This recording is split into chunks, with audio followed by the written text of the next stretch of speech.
ప్రవక్త సల్లల్లాహు గారు చెప్తున్నారు. దీని యొక్క 3 దశకాలు ఉన్నాయి. 3 దశకాలు. పహలా అషర, దుసరా అషర, తీసరా అషర.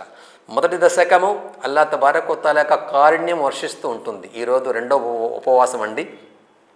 ఇప్పటి నుంచి ఒక 10వ ఉపవాసం వరకు, అంటే 10వ ఉపవాసం పూర్తయ్యేంత వరకు అల్లాహ్ తబారక్ వ తఆలా యొక్క కారుణ్యం వర్షిస్తూనే ఉంటుందన్నమాట.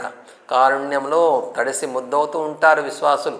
అల్లాహ్ తబారక్ వ తఆలా యొక్క కారుణ్యాన్ని స్వీకరిస్తూ ఉంటారు. రెండవ దశకంలో ఏముందంటే అల్లాహ్ తబారక్ వ తఆలా ఆ సర్వలోక సృష్టికర్త అయిన అల్లాహ్ తబారక్ వ తఆలా యావత్తు ఉపవాసం ఉండేటువంటి వ్యక్తుల యొక్క పాపాలను క్షమించి వేస్తూ ఉంటాడనమాట. ఇది మగ్ఫిరత్ అంటే పాపాలు క్షమించి వేస్తారు. అల్లాహ్ తబారక్ వ తఆలా యొక్క ఎవరైతే ఉపవాసం ఉంటారో, ఉపవాసం ఉండకుండా ఉపవాసం ఉండే వారికి సేవలు అందిస్తూ ఉంటారో వారందరినీ అల్లాహ్ తబారక్ వ తఆలా క్షమించి వేస్తూ ఉంటారు. ఎప్పుడు జరిగేది ఇది? రెండవ దశకంలో. మూడవ దశకంలో ఏం జరుగుతుందంటే దీంట్లో అల్లాహ్ తబారక్ వ తఆలా ఎవరిని పాపాలు ఎక్కువగా అయిపోయి, ఎవరి యొక్క పాపాలు ఎక్కువైపోయిన తర్వాత వారికి నరకంలో పోవడము తప్పనిసరి అయినదో వారిని అల్లాహ్ తబారక్ వ తఆలా ఈ యొక్క రంజాన్ వల్ల వారిని ఆ యొక్క నరకం నుంచి విడుదల చేస్తారనమాట.